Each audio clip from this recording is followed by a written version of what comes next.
ایک مرتبہ امام علی علیہ السلام نیک لوگوں کو درس دے رہے تھے۔ ایک شخص پوچھتا ہے، وہ کون سی نشانیاں ہیں کہ جس انسان میں ہو کہ دنیا میں معلوم ہو جائے کہ یہ جنتی ہے؟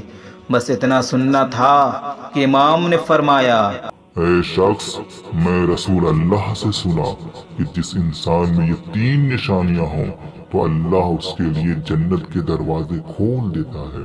پہلی نشانی یہ ہے کہ اس کی نیت پاک ہو، وہ کسی بھی بندے کے بارے میں برا نہ سوچے، کسی کو نقصان نہ پہنچائے۔ دوسری نشانی یہ ہے کہ وہ جب کسی سے ملتا ہو تو اخلاق کے ساتھ ملتا ہو، مسکرا کے بات کرتا ہو۔ اور تیسری نشانی یہ ہے کہ وہ لوگوں کی غیبت نہ کرتا ہو۔